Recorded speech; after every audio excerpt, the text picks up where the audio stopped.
नमस्कार, मैं हूं अंजलि। आप देख रहे हैं सूर्य आदित्य न्यूज। आइए रुक करते हैं खबरों की तरफ।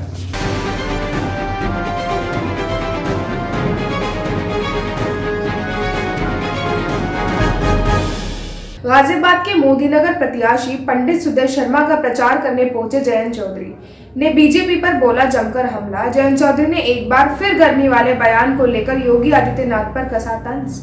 जयंत चौधरी ने कहा कि जब से बाबा जी ने गर्मी निकालने की बात कही है, तब से मेरा पारा और चढ़ गया है।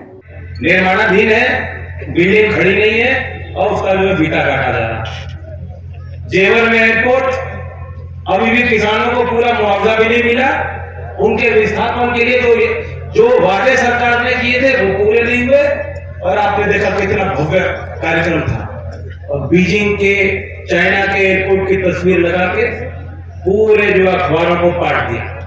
देश भर में होने लगी है कि योगी जी के 5 साल में इतना विकास हुआ जो कभी नहीं। और लेकिन ये विकास है कौन और है कहां, मुझे तो नहीं मिल रहा। मैं तो कोई विकास आप नाम का बंदा मिल जाता, आप ही मिल जाता, उसे बैठाता हूं अपने पास, उसी से पूछता हूं तू कहां था। जिंदाबाद। जमीनी तौर पे काम नहीं होता है। 5 साल सबसे उत्तर प्रदेश ने उत्तर भारत में सबसे महंगी बिजली आपसे वसूली है। वसूली है कि नहीं? कितनों के तो कनेक्शन काट दिए, कितनों पे मुकदमे दर्ज किए किसानों। अगर सरकार को किसान से 10,000 रुपए भी लेने होते तो तरीका ढूंढ लेते हैं। आप मेरे पे मिस कॉल मार दो। जलालत भी सहन करनी पड़ती है किसान को, तो किसी तरह से आप इन चीजों को सहन कर लेते हैं। लेकिन जब बारी आपकी आती है, 1.5 साल 2-2 साल तक पेमेंट आपको नहीं दिया गया। और यही सरकार जो कह रही थी कि 14 दिन में भुगतान करें और किसान को ब्याज का हक दिलाएं। बताओ 14 दिन में कोई किसान है जिसको पेमेंट मिल गया उस समय? ना दे मैं 2 साल हो गए और अब तो 2022 शुरू हो चुकी, अब तो आपकी आय भी दुगनी हो गई। ना हुई, सब गरीबों को मकान मिल गए। वो योगी जी के दूत हैं, उनसे भी परेशान हुआ। अब दिक्कत ये और जगह तो मैं योगी कहता हूँ, यहाँ आके योगी जी के नाम लेकर मुझे चटपटा सा लगता है। वो चॉइस आपकी बहुत प्रिय। सच पूछो, हाँ मुझे पता है, मुझे पता। इन बातों को हमें हल निकालना है तो आपको ताकत देनी होगी। हमारे यहाँ भी बहुत लोग होंगे जिन्होंने दी होगी। मैं चुनाव हार गया, ठीक है, आधा घंटा बुरा लगा, लेकिन उसके बाद जो जिम्मेदारी है सो है आगे बढ़ो, बढ़े चलो। और चौधरी अजीत सिंह जी की मुस्कुराहट होती थी जो हम सबको प्रेरणा देती थी कि ठोकर लगी कोई बात नहीं, फिर उठो, बढ़े चलो। तो लोगों को अगर आप जा जाके घर घर बनाओगे, जैसे प्रधानी के चुनाव में आप कर लेते हो, जो चुनाव लड़ता है प्रधानी में वो सभी मोहल्ले में, सभी गली में, घर घर डोर टू डोर करता है। इस बार हम बड़ी सभा तो कर ही नहीं पा रहे, कुछ सोच समझ के हम पे जो प्रतिबंध लगाए गए होंगे। आज बिजनौर में कुछ छूट सी दी, लगा कि शायद खुल जाए कार्यक्रम, क्योंकि प्रधानमंत्री जी का कार्यक्रम लग रहा था और वहां उन्होंने धूप निकल रही थी, लेकिन उन्हें लग रहा हमारा मौसम बिगड़ गया तो उन्होंने वो प्रोग्राम भी रद्द कर दिया।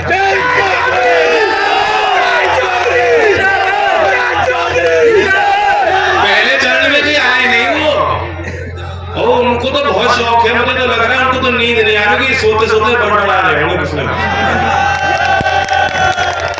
लेकिन मौका नहीं मिला। या समझदार है, वो जानते हैं कि यहाँ जो है बाजी पलट गई, यहाँ मौका जगह नहीं देने वाले लोग।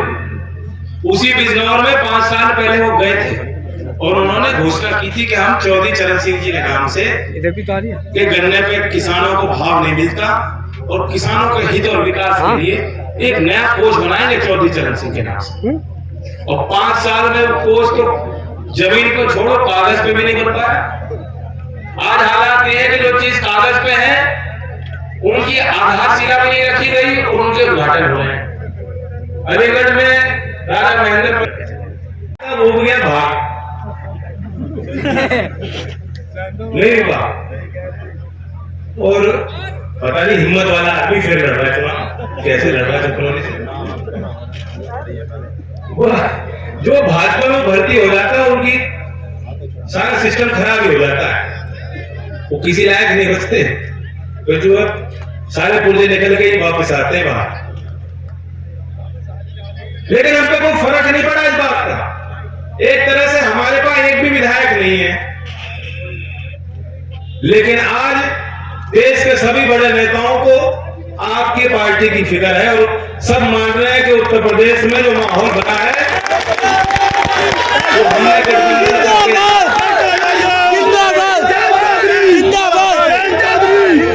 और सब लोग मानते हैं कि अगर पश्चिमी यूपी के नौजवानों और किसानों ने लोहा नहीं लिया होता तो 13 महीने जो चला आंदोलन शायद आज भी सड़क पे बैठे ही होते हैं।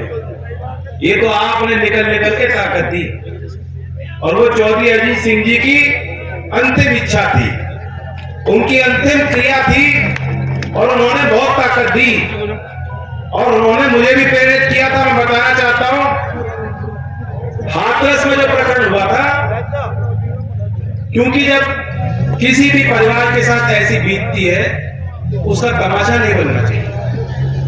और ये सोचकर जब पहले मुझे जानकारी मिली कि ऐसा हो गया है, पहले मैंने सोचा नहीं उसमें वहां जाना नहीं चाहिए, जब चीज ठंडी हो जाएगी उनसे इस परिवार से संपर्क करेंगे और न्याय दिलाएंगे। लेकिन चौधरी अजीत सिंह जी आए मेरे पास और उन्होंने कहा ये कोई सामान्य अपराध नहीं, सबसे जघन्य अपराध हुआ है और आज भी ज्यादती हो रही है उस परिवार के साथ, क्योंकि पूरी सरकार उस परिवार को के खिलाफ खड़ी है। तुम्हारी जिम्मेदारी बनती है तुम उसके साथ खड़े हो। वो चौधरी अजीत सिंह जी ने मुझे वहां भेजा था हाथरस, अगर उनकी प्रेरणा ना होती तो शायद ये जो माहौल हम बना पाए हैं, जो सहानुभूति, जो भावनात्मक जुड़ाव आज दिख रहा है, ये जो भावनाएं एक दूसरे के साथ जुड़ रही हैं, ये जो हमारी हरी टोपी भी लिखा है भाईचारा जिंदाबाद, देश में कोई पार्टी नहीं जो इस नारे को ले रही है। सब डर रहे हैं इस बात को कहने से, सब कह रहे हैं भाईचारा की जिक्र ना करो। भाईचारा कहते ही पता नहीं कौन सी नफरत पैदा हो जाएगी। भाईचारा कहने से नफरत पैदा होगी बना, हम तो कहेंगे बार गंगा जमुनी तहजीब यही हमारी आदत, यही हमारे संस्कार। और मैं आपको बताना चाहता हूं ये जमीनी बात है, अगर भाईचारा नहीं होगा कुछ नहीं होगा। बिल्डिंग खड़ी नहीं है और उसका जो है फीता काटा जा रहा है।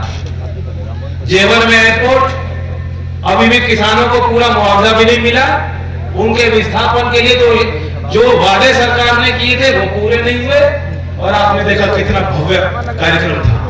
और बीजिंग के, चाइना के एयरपोर्ट की तस्वीर लगा के पूरे जो अखबारों को पाट दिया।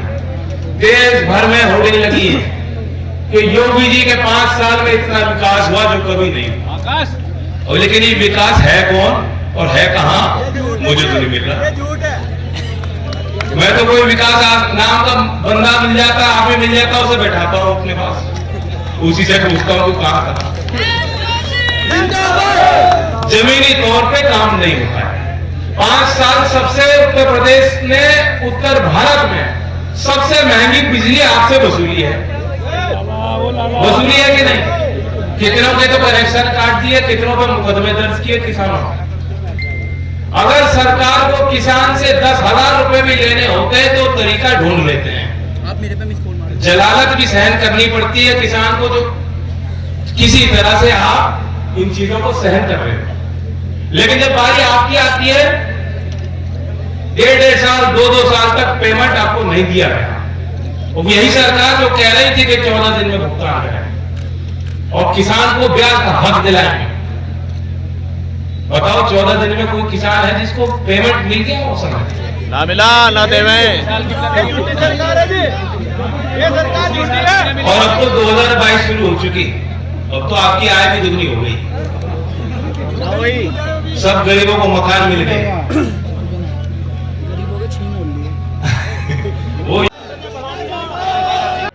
जो अधिकार मिला है अपने वोट की चोट का, उसका इस्तेमाल करना है। ये आपको देखना है कि सामने वो सरकार है कि जिसने 1 वर्ष तक हमारे किसानों को कीले ठोक करके जो भाले सड़कों पर ठोके थे।